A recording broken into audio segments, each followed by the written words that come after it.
मन सारकें भरून येयला। हांवें केन्ना स्वप्नान बसून चिंतूंक नासलें की इतक्या महान व्यक्तीच्या नांवान म्हाका अवॉर्ड गावतलो।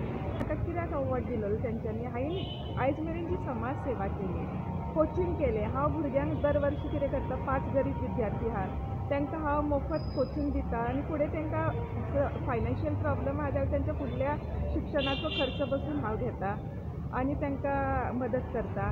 प्लस सपोज कोण बायलां आहा, बेसहारा आहात, विधवा आहा, सो तांकां हांव स्वताच्या पांयार उबें रावपाक मदत करता। खंयच्याय अशा संस्थेचो असो एक सार्वजनीक कार्यक्रम आहा जाल्यार तांकां मातशें हातभार लायता।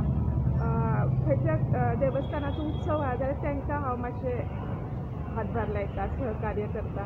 सो म्हाज्या ह्या सगळ्या कार्याचो तेंच्यांनी एक सन्मान दिवपा खातीर म्हाका तेंच्यांनी हो जिजाऊ पुरस्कार दिला आनी उत्साही दिल्या। इंटरनॅशनल वुमन्स डे म्हटल्यार सगळ्याच बायलांचो सत्कार आनी वुमन्स डे दिसा तांकां एक मातशें स्पेशल ट्रिटमेंट दितात। म्हाका तर दिसता बायलांक सदांच स्पेशल ट्रिटमेंट दिवपाक जाय, कित्याक बायलां आहा म्हणून संवसार ना। बायल नारी शक्ती आहा, नारी शक्तीच सगळ्याच्या फाटल्यान आसता। सो सदांच तांकां सन्मानीत करूंक जाय। वुमन्स डे सेलिब्रेशन जावपूच जाय, पण नारींक सदांच सन्मानीत करता। कॉम्पिटिशन ऑर्गनायज केल्लें क्षत्रिय मराठा खारवी समाज मुरगांव गोवा आनी ते हांगाच आसलेले जगता वाठारांत।